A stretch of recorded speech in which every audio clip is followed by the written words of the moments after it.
kemarin saya juga sempat membaca statement ketua DPC-nya, Bang Wan Taruna ya. Iya. Jadi beliau mengatakan bahwasanya Permadani atau PKB mengusung dua paslon ini adalah tanpa mahar politik. Seberapa pentingnya sih mahar politik? Baik, ya ini salah satu alasan saya ingin membantu pasangan ini. Mahar politik itu sebenarnya bukan hanya dilarang dari segi agama, dari aturan politik juga sangat dilarang. Sebenarnya berat bagi Periandi untuk maju, ya karena Golkar diambil, dia harus mundur lagi dari DPRD. Yeah. Tetapi karena dorongan dari banyak tokoh-tokoh masyarakat, terutama di desa-desa, agar maju. Ini satu poin ya bagi saya terkait pencalonan Permadani ini. Ya pada satu sisi gelombang badai politik yang diterjang oleh Bang Peri juga cukup kuat, pengen maju perahunya diambil. Kalau bicara sosok Permadani ini, ada kebesaran hati PKB yang memberikan perahu bersama mesinnya, bersama pendukungnya. Ini bukan saya memuji PKB, ini ada nilai plus bagi PKB dan dia juga tidak ego, Pak. Mereka suara pemenang loh. Partai pemenang di Kabupaten Indragiri 2024. Di sinilah letak saya melihat ya politik itu memang selain dinamis. Kalau istilah PKB kan menjalankan politik dan keputusan politik itu dengan riang dan gembira. Itu kan istilah PKB itu, Pak. Saya mengutip, Pak. Menurut Bapak nih all out dah mesin partai PKB? Kalau menurut saya all out. Ini di negeri Melayu. Iya. Di mana kaki dipijak, di situ langit dijunjung. Iya. Dari sejarah berdiri Indragiri Hilir sampai sekarang yang menjadi bupati itu Melayu. Sangat wajar kalau memang Melayu yang menjadi bupati. Menurut Bapak sendiri, Muhammad Dong, masih percaya dengan sumpah setia Melayu Bugis? Saya rasa masih.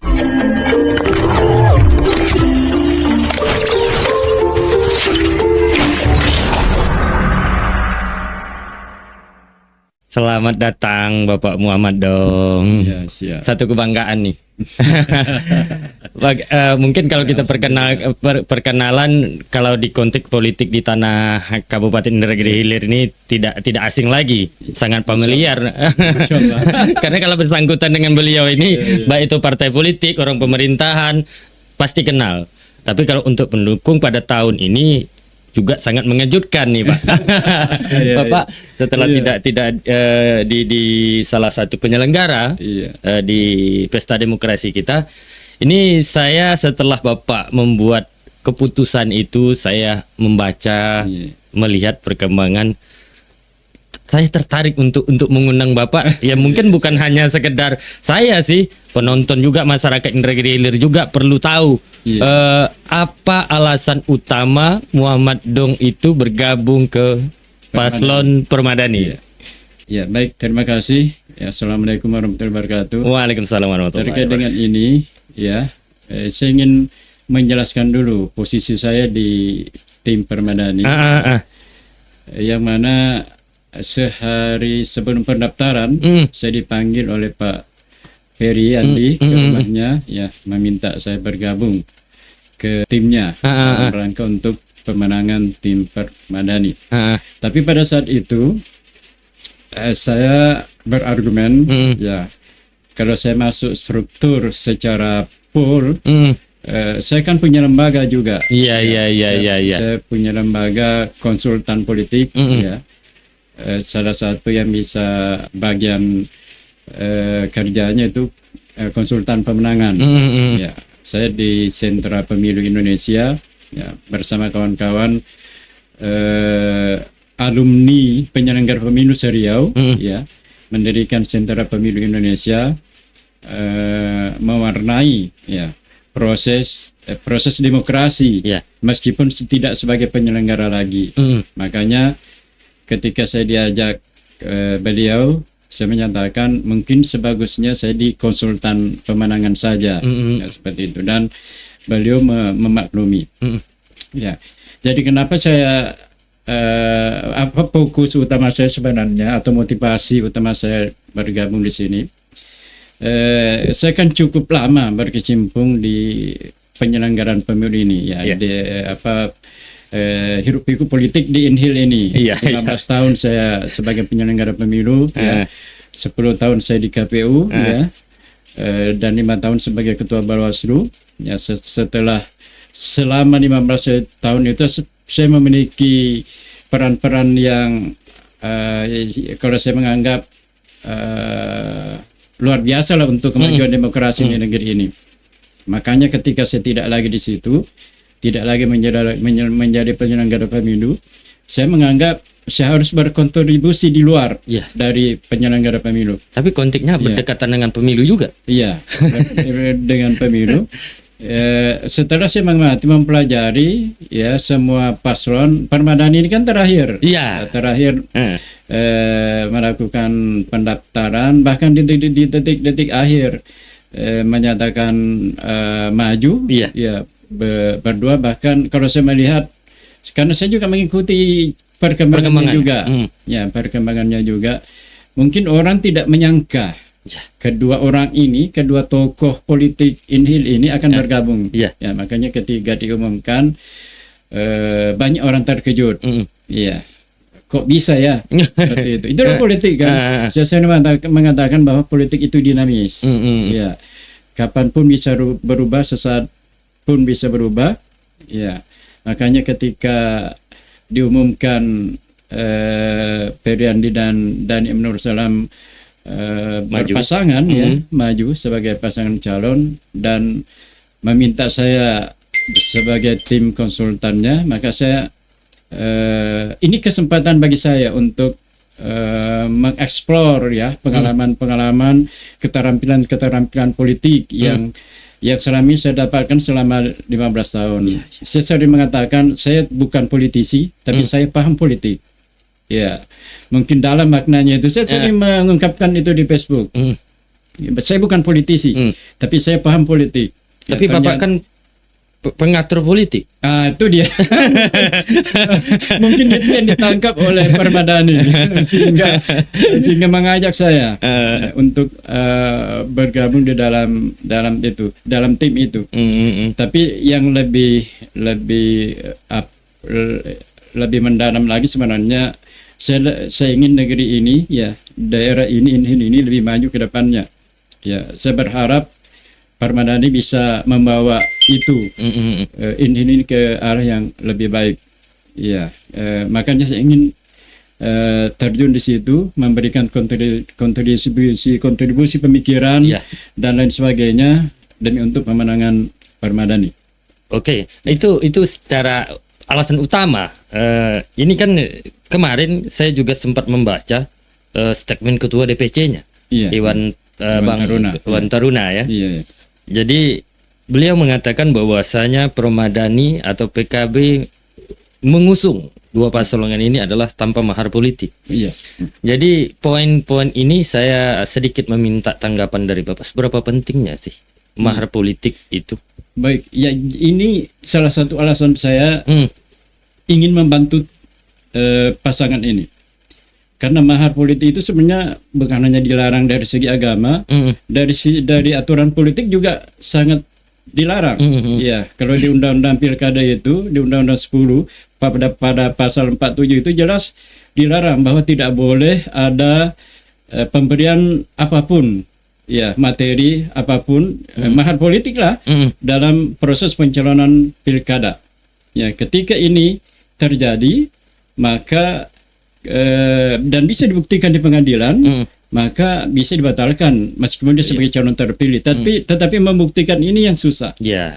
Dan saya mengikuti proses ini, dan makanya saya kemarin berstatement di Facebook bahwa apa yang dinyatakan oleh Iwan Taruna itu bahwa benar, karena saya menyaksikan sendiri. Berarti Bapak mengikuti proses Saya mengikuti proses ini karena saya bagian dari masyarakat, bagian dari etnis mungkin yang memiliki masa cukup besar di Inhil ini. Saya etnis Bugis ya.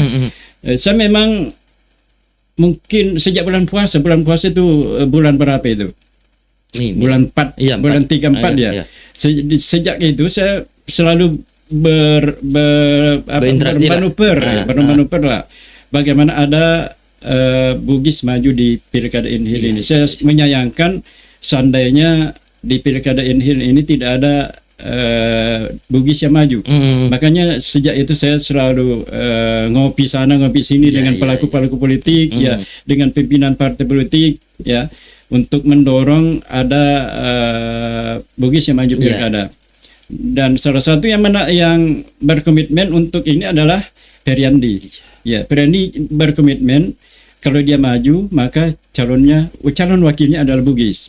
Ya, berbagai tokoh yang kita bincangkan, yang saya tawarkan ke partai politik dan sebagainya, itu banyak tokoh-tokoh Bugis yang kita tawarkan. Akhirnya muncul nama Bang Dani. Bang Dani, dan ini yang dianggap pas. Ya, dianggap pas. Ya, kan meskipun dia bukan ya. Dia bapaknya Bugis, mamanya Banjar, seperti itu. Tapi kami menganggap itulah perwakilan Bugis di pilkada ini. Itu salah satu yang menarik saya untuk mendukung menjadi konsultan pemenangannya. Jadi terkait, kita kembali ke mahar tadi itu, ya. Ya, kalau di awal saja untuk berlayar pakai mengeluarkan uang sedemikian rupa, 1 miliar, 2 miliar, bahkan ada informasi sampai 10 miliar menghabiskan uang untuk membeli perahu. Itu kalau menurut saya itu malah bala bencana bagi negeri ini. Ya, karena meskipun dia menang, tentu yang pertama dipikirkan adalah bagaimana mengembalikan uang yang telah dikeluarkan, 10 miliar itu misalnya, uang sekian miliar itu. Ya, kalau uangnya pribadi tak masalah, mungkin kalau uangnya yang habis, tetapi sempat kalau uang itu dipinjam, dipinjam ke rentenir, dipinjam ke oligarki, dipinjam ke oligarki, dikembalikan bunga sekian persen, maka akan berat nanti. Negeri ini akan menanggungnya meskipun dia menang. Tapi bukannya di konteks demokrasi kita yang namanya mahar politik itu lah jadi lumrah.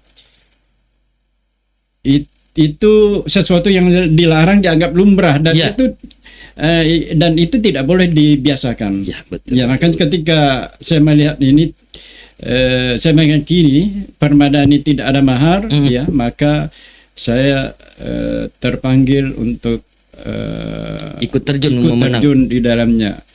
Ya, seperti itu. Tapi ini beberapa alasan.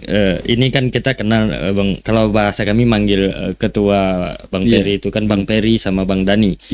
Jadi ini kan disingkatkan Permadani.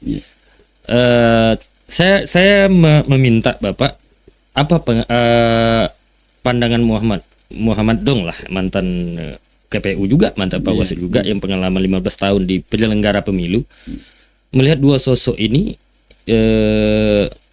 menjadi pemimpin muda yang energik ke depannya untuk membawa Inhil seperti apa? Iya. Baik, ya, Inhil ini kan luar biasa luasnya, geografisnya sangat berat, ya. Dari ujung selatan ke utara sana, geografis yang berat, maka memang dibutuhkan pemimpin yang muda. Karena pemimpin itu harus tahu kondisi lapangan sebenarnya. Ya, tidak bisa hanya mengharapkan laporan dari camat, laporan dari desa, lurah dan sebagainya, kondisi di lapangan.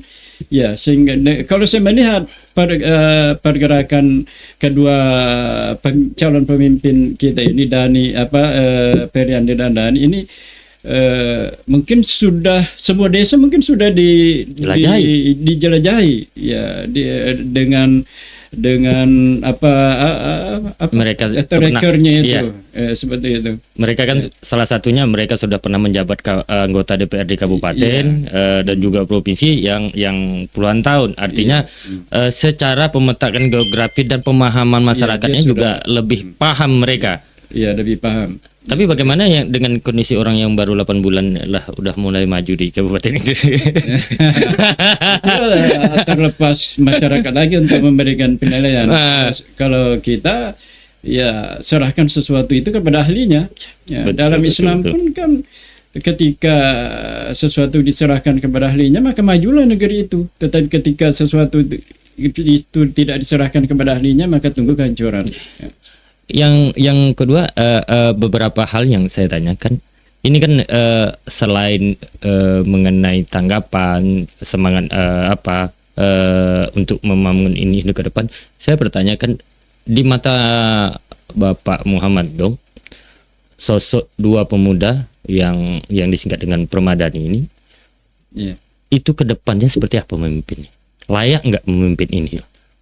Kalau menurut saya memang sangat layak. Iya, dari segi pengalaman menjadi pelaku politik, ya kita kata bersama kan seperti Periandi. Periandi sudah 15 tahun ya di DPRD. Pernah menjadi di komisi, kemudian menjadi wakil ketua, kemudian menjadi ketua DPRD. Itu luar biasa, sudah paham sebenarnya, sudah hatam kalau menurut saya bagaimana strategi, bagaimana cara membangun Inhil ini dari pelosok sini sampai pelosok sana, sudah paham dia kan. Tinggal kita memberikan kesempatan kepada beliau. Kalau secara garis politiknya mereka ini kan memang, kalau secara tatanan pemerintahannya memang pernah dalam jabatan sama. Ketika Bang Dani menjadi ketua, Periandi jadi wakil ketua. Ketua. Ketika Bang Dani maju provinsi dan ketua DPRD, Bang Peri. Memang kalau misterinya sudah dapat sih. Selain pemudanya yang energi, sesuai dengan slogannya. Harapan kita siapapun itu, bagaimanapun dengan pertimbangan yang matang, Pak Dong memilih sosok pemuda untuk membangun Inhil yang cukup luas, 20 kecamatan, dan 20 kecamatan juga kita di tengah, bukan daratan saja Pak ya. Laut pesisirnya, lautnya, kepulauan kita ini sangat luas. Menurut Pak Muhammad dong, keterampilan dan kontribusi Permadani terhadap daerah itu seperti apa? Kalau menurut saya memang sudah luar biasa, selama menjadi anggota DPRD, baik itu DPRD provinsi Permadani, kontribusi membangun negeri sudah luar biasa. Baik itu aspirasi beliau selama menjadi anggota DPR, membangun negeri, membangun tanggul-tanggul, misalnya membangun normalisasi sungai dan sebagainya, itu sudah banyak yang dilakukan. Dan juga infrastruktur jalan, itu sudah bukti nyata bahwa beliau sebenarnya memang layak untuk menjadi pemimpin. Tinggal kita memberikan kesempatan kepada beliau berdua. Perlu juga saya sedikit menambahkan, memang ada asumsi masyarakat, udah puluhan tahun jadi anggota DPR, apa saja yang dibangun. Ini kan banyak opini seperti ini. Perlu kita ketahui, peran dan tugas fungsi eksekutif dengan legislatif itu berbeda.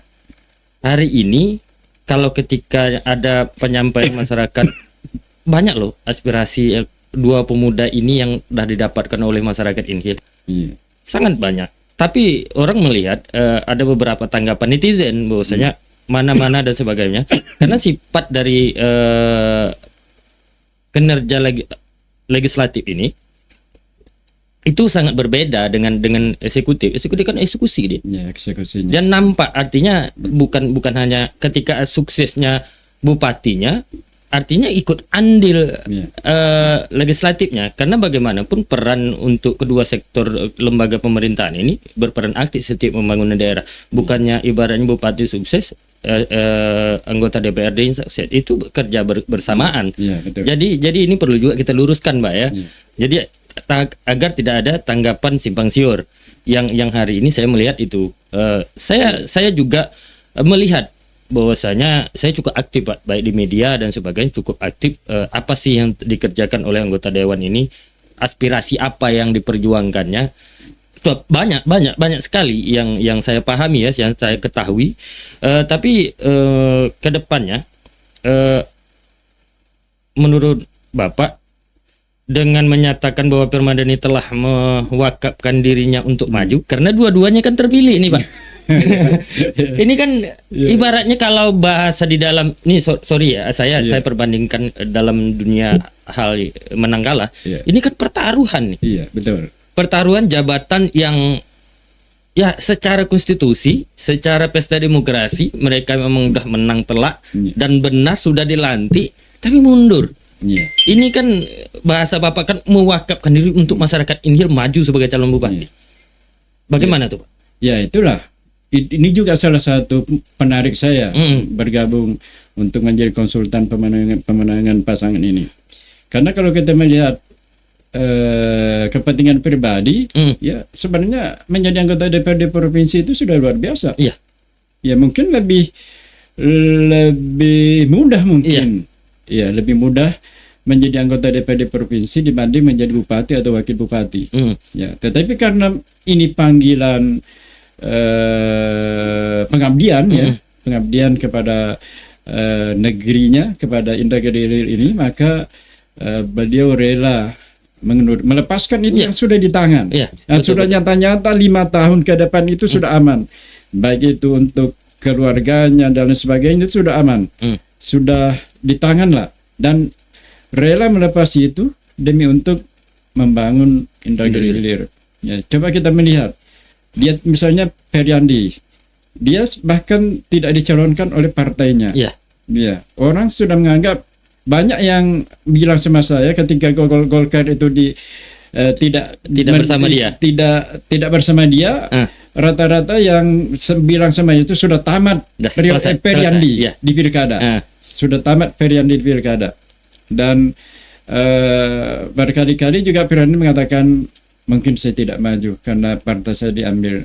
Tetapi karena panggilan pengabdian, dorongan masyarakat yang meminta dia maju, maka dia bismillah maju, rela melepas itu.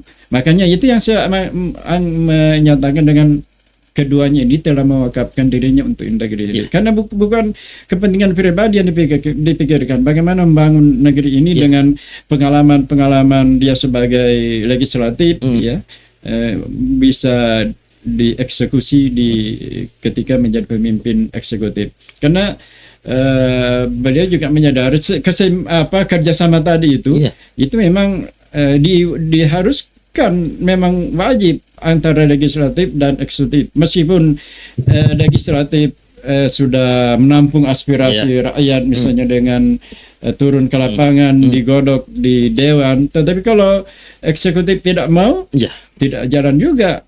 Ya, dengan pengalaman dia di legislatif, maka saya rasa kalau kedua anak muda ini menjadi pemimpin Indah Gede Hilir, maka bisa membawa Inhil ini menjadi lebih baik. Tapi saya sedikit menambah, artinya saya mengambil kesimpulan setelah perjalanan panjang risiko jabatan yang dipertaruhkan. Selain muda, Pak, ya, biasanya pemuda itu kan dia identik lebih ego, Pak. Ego, artinya di sini demi mengabdi dua pemuda Inhil ini, Peri dan Dani ini, tanpa ego. Biasanya orang masih muda nih kan, aku DPR aja lah, tanpa ego, tanpa mewakafkan diri dengan jabatan, melepas jabatan untuk mengabdi ke masyarakat, mencalonkan, ya, bukan pergantian. Dalam arti ya kalau terpilih ganti. Di sini saja kan ada ibarat keputusan yang sangat matang yang dibuat oleh dua pemuda ini. Kalau biasa, itulah saya bilang, saya ini masih muda. Kalau saya secara pribadi saya belum tentu, Pak, melakukan keputusan itu. Karena udah DPRD aja. Sudah jelas. Ya, sudah jelas. Artinya kan ini bukan bicara tentang, ada asumsi lagi saya membaca bahwa ini bicara tentang kekuasaan. Kalau saya melihatnya ini bukan tentang kekuasaan. Kalau di kekuasaan peluangnya masih panjang loh, Pak. Dia masih muda. Artinya di sini ada kerendahan hati dari dua pemuda ini. Ini saatnya, ini momennya kami pulang kampung mengabdi untuk menjadi pemimpin daerah, untuk membangun daerah ke depannya menjadi lebih baik. Ini berapa poin-poin yang saya tangkap dari beberapa. Saya juga tidak ingin ada hal-hal yang menimbulkan kegaduhan seperti itu. Saya jujur, Pak, saya tidak sepakat dengan sifatnya kampanye itu kampanye saling serang. Saya ingin siapapun yang calon ke depannya lebih menitikkan program dan tawaran permasalahan yang ada di Inhil. Masyarakat butuh itu loh. Apa gagasan, apa ide, inovasi apa yang bisa menyelesaikan masalah. Inovasi itu kan bagi penyelesaian masalah. Dari panjang menjadi pendek, dari masalah yang besar menjadi sedikit. Itu poin-poin. Saya lebih ingin baik itu tim ses itu berkembang yang itu. Salah satunya yang kita lakukan pada saat ini. Ini kan memaparkan apa sih Permadani.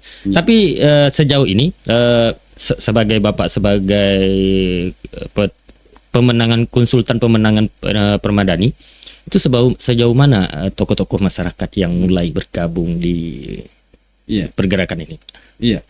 Jadi bisa kita cashback ke belakang yang saya jelaskan tadi itu sebenarnya berat bagi Periandi untuk maju, ya, karena Golkar diambil, dia harus mundur lagi dari DPRD provinsi, ya, tetapi karena dorongan tokoh-tokoh masyarakat luar biasa, saya juga mengikuti ini, mengikuti ini, ya, ketika Golkar dinyatakan tidak bersama dia, maka dia bahkan menyatakan saya tidak maju. Sempat down juga dia. Ya, dia menyatakan saya tidak maju. Ya, seperti itu. Maka PKB mencari figur lain, ya, seperti itu. Tetapi karena dorongan dari banyak tokoh-tokoh masyarakat terutama di desa-desa, ya, banyak dorongan agar maju, ya, tetap maju. Akhirnya beliau memutuskan maju bersama PKB, seperti itu. Tapi ini sosok yang kebesaran hati. Ini satu poin ya bagi saya terkait pencalonan Permadani ini. Ya, pada satu sisi gelombang badai politik yang diterjang oleh Bang Peri juga cukup kuat. Pengen maju, perahunya diambil. Sempat juga dikatakan down waktu itu. Tapi kebesaran hati PKB. Iya. Jadi kita tak mulu-mulu, Pak. Kalau bicara sosok Permadani ini, ada kebesaran hati PKB yang memberikan perahu bersama mesinnya. Bersama mesinnya. Ya, bersama pendukungnya. Dan ditambah lagi pendukung Peri itu sendiri. Ini bukan saya memuji PKB, ini ada nilai plus bagi PKB, dan dia juga tidak ego, Pak. Tidak ibaratnya kami harus satu, kami punya perahu. Kalau secara politik, ya sah-sah saja mereka seperti itu. Yang kalau kita kontak juga ke pileg kemarin, mereka suara pemenang loh. Partai pemenang di Kabupaten Indragiri 2024. Ya, kalau bicara ego, di sinilah letak saya melihat ya politik itu memang selain dinamis, menjalankan keputusan dan sebagainya itu adanya, kalau istilah PKB kan menjalankan politik dan keputusan politik itu dengan riang dan gembira. Itu kan istilah PKB itu, Pak. Saya mengutip, Pak. Jadi bukan masalah tentang siapa nomor 1, nomor 2, tapi bagaimana membangun Indragiri Hilir ke depannya seperti apa bersama partai PKB. Kalau kita melihat dari konteksnya pilkada ini ya, karena PKB mengusung sendiri dia. Dan juga perdana nih, Pak, setahu saya secara pribadi, perdana juga PKB mengusung kader sendiri. Ya, meskipun Bang Dani sebagai nomor 2. Kalau bahasa ketua DPW-nya Abdul Wahid itu kan Bupati 2. Ya, meskipun itu kan artinya kalau kita dulu kan PKB ini dipakai waktu di zaman saya melihat di zaman apa dulu? Di zaman yang lebih mudah masyarakat kita, generasi muda juga pasti ingat saya Pak Edi Swanur. Ya. Kan Swanur itu bukan kader murni. Iya, bukan. Yang kedua birokrat. Birokrat. Yang kedua Pak Ramli Walid. Birokrat juga. Dan ini memang betul-betul kader murni. Menurut Bapak nih all out dah mesin partai PKB? Kalau menurut saya all out. Sangat kuat. All out. Dan ini juga perlu apresiasi luar biasa dari masyarakat Indragiri ini. Karena dari awal kan kedua pemuda ini kan menyatakan maju sebagai bupati. Ya, kita sudah lama melihat bahwa sosialisasinya di masyarakat, baik itu Periandi menyatakan maju sebagai bupati, Dani menyatakan maju sebagai bupati, ya, tetapi PKB dengan kerendahan hati memberikan ruang kepada Periandi. Kalau PKB ini ego, saya aja bupati, saya pemenang pemilu, ya saya punya hak menentukan siapa jadi bupati dan wakil bupati. Misalnya kalau Periandi mau bergabung, Periandi wakil bupati, ya bisa aja seperti itu kan. Tetapi dengan kerendahan hati, ya dengan melihat perkembangan politik di Inhil ini, saya rasa ini merupakan keputusan yang tepat diambil oleh PKB sendiri karena ya kita tidak kita kan ini di negeri Melayu, di mana kaki dipijak, di situ langit dijunjung. Ya, dari sejarah berdiri Negeri Hilir sampai sekarang yang menjadi bupati itu Melayu, dan saya rasa itu terah Melayunya masih ada, masih kental, masih jadi mungkin itu perkiraan saya saja, mungkin itu salah satu sudut pandang Bapak secara pribadi. Iya, sudut pandang saya bahwa Periandi menjadi sebagai calon bupati, melihat dari mungkin itu salah satu sudut pandang yang bisa kita lihat dari kalau kita melihat kalkulasi potensi menang seperti itu. Mungkin lebih besar potensi menangnya misalnya kalau dibandingkan Dhani misalnya sebagai calon bupati, Periandi sebagai calon wakil bupati, seperti itu. Tapi apa visi misi menurut Pak Muhammad Dong yang paling relevan untuk masyarakat Inhil, visi misi Permadani itu memang visi misi yang untuk memajukan masyarakat Inhil itu apa? Iya, kalau yang pernah saya baca visi lah ya. Kalau kita melihat visi itu kan arah besar ingin dicapai. Yang Negeri Hilir sebagai pusat agroindustri, agroindustri unggul yang berdaya saing,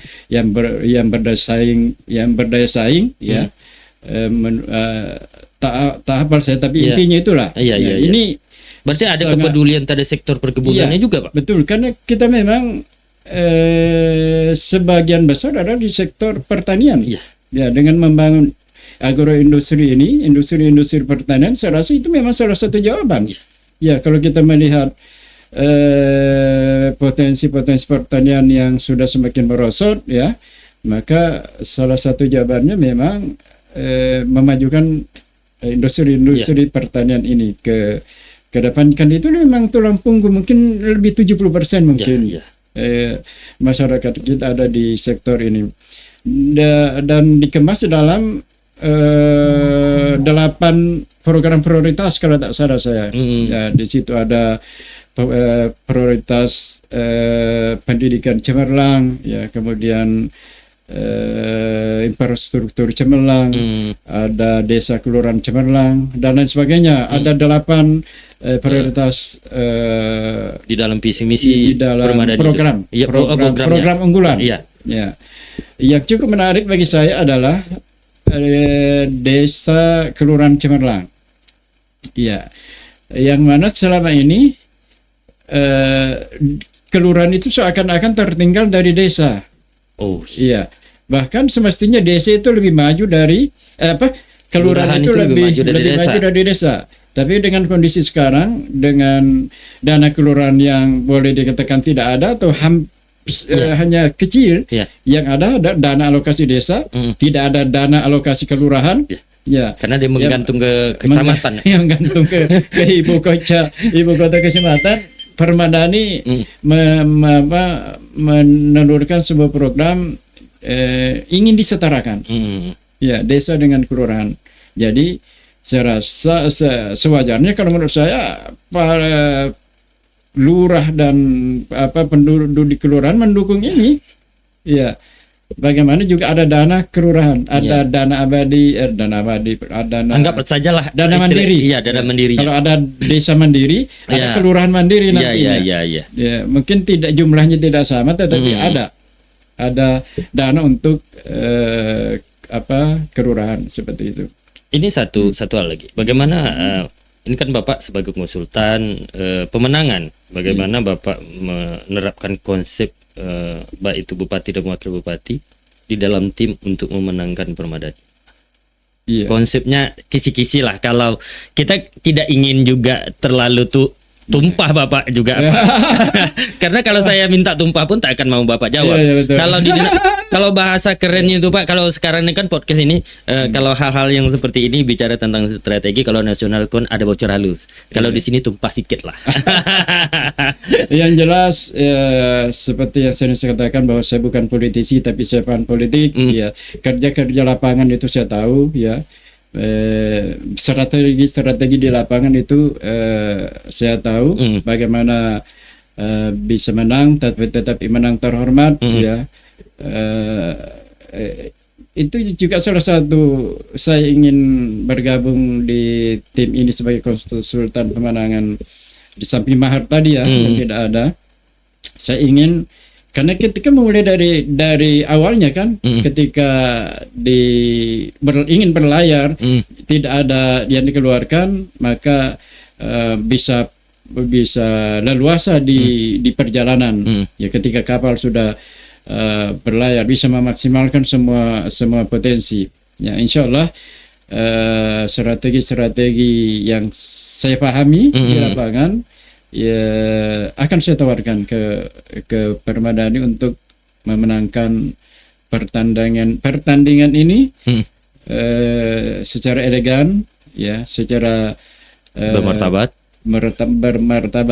ya saya sering mengatakan di sama kawan-kawan itu di tim ini bahwa kita tidak boleh punya musuh ya tetap kalau lawan sudah pasti ada karena kita sedang bertanding pasti ada menang kalah ya sudah pasti ada menang kalah seperti itu tapi kita ingin menang secara terhormat ya menang secara elegan bahkan bahasa saya sehingga Permadani yang kita bentangkan di kantor bupati itu enak dipandang mata ya karena meskipun Permadani terbentang di kantor bupati itu tetapi tidak enak dipandang mata maka bisa menimbulkan permasalahan juga nanti jadi saya ingin menawarkan strategi pemenangan yang santun ya yang tanpa berusaha untuk menenggelamkan kapal lawan. Kalau nyenggol sedikit itu biasalah. Itu bagian karena dari ruangnya kecil ya. Iya. Ada 4 kapal baru ya. Kalau udah disenggol itu mungkin bagian dari strategi. Betul. Ya, masing-masing kan punya perahu besar nih Pak. Iya, perahu besar. Karena punya Sungai Indragiri itu tidak terlalu besar. Iya. Jadi 4 kapalnya ada tersenggol-senggol sedikit. Itu biasa lah. Dan itu mungkin bagian dari strategi yang saya katakan. Bisa aja tersenggol kan ada yang laju. Iya, betul. Mesinnya full. Iya. Ketika tancap gas ya tersenggol dikit biasalah. Ya, tetapi yang disenggol itu memang wajib yang saya katakan memang semestinya disenggol.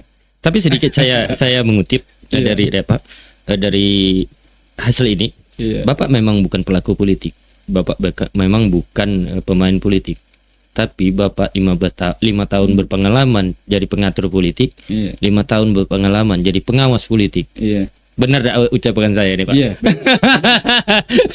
Karena Bapak pernah penyelenggara, pernah jadi pengawas. Jadi artinya saya mempertegaskan saja ini bukan ucapan Bapak Muhammad Dung, tapi saya mengambil kesimpulan ya Anda berpengalaman politik sah-sah saja. Tapi orang di depan saya ini adalah orang yang berpengalaman di pengatur politik di tanah air di Indragiri Hilir, Kabupaten Hilir, dan berpengalaman di pengawas politik.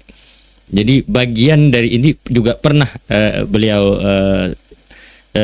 jadi penyelenggara pemilu. Mungkin kita lanjutkan keterampilan etnis ini menurut Pak Muhammad Dung. Ini kan etnis kan juga penting. Kita berbagai meskipun di sini dominannya Melayu, tapi kita kan berbagai etnis.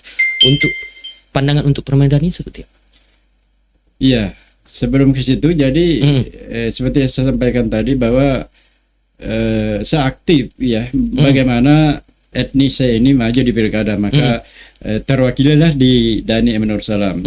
Karena menurut saya ini potensi yang luar biasa ya meskipun Bugis itu tidak susah bersatu 100% ya tetapi ketika ada yang mewakili dia saya rasa sebagian besar ke situ ya karena kita bersama bahwa salah satu yang banyak konstituennya Bugis itu misalnya kita anggap ketiga misalnya itu memang kita akui itu memang banyak konstituen Bugis tetapi ketika ada P3 tidak mengusung Bugis ya maka dan ada Bugis yang maju saya rasa ketika itu paham maka saya yakin mungkin sebagian besar Bugis itu ke pasangan ini. Itu asumsi saya. Jadi ya bisa saja berbeda dan nanti di lapangan tergantung tim Permadani lagi nanti mengusahakan ini bagaimana itu bisa terjadi. Kalau saya melihat seperti yang saya katakan tadi bahwa kita ini di negeri Melayu, di mana langit, di mana kaki dipijak, di situ langit dijunjung. Ya, maka kalau menurut saya memang masih sangat wajar kalau memang Melayu yang menjadi bupati, ya, seperti itu. Apakah ini bagian, ini kan prinsip itu kan terlepas dari tergantung pribadi seseorang. Apakah prinsip ini menurut Bapak sendiri, Muhammad Dong, masih percaya dengan sumpah setia Melayu Bugis? Saya rasa masih. Iya, karena ini sangat erat memang keterikatan antara Melayu dengan Bugis ini kan. Jadi kalau kita melihat sejarah Indragiri Hilir ini, sejarah Indragiri lah, kerajaan Indragiri, peran Bugis di situ luar biasa. Ya, Melayu dengan Bugis, ya sumpah apa?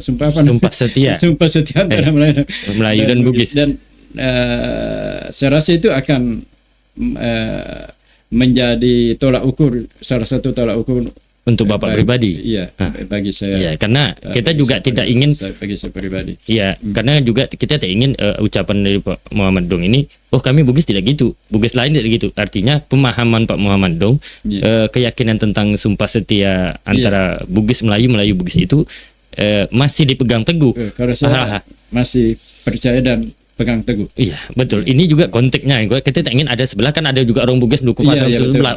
Kita juga tak mau itu. Tapi ini ucapan dari ungkapan secara pribadi. Tapi kita lanjutkan untuk statement terakhir, Pak. Saya ingin selain Bapak sebagai konsultan pemenangan Permaidani, yang kedua Bapak juga pernah menjadi penyelenggara pemilu, pengawas pemilu.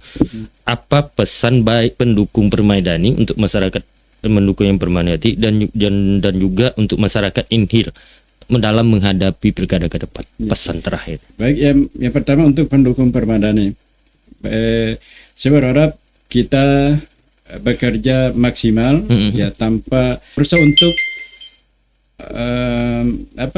menenggelamkan kapal lawan, ya, seperti itu, tanpa menjelek-jelekkan lawan.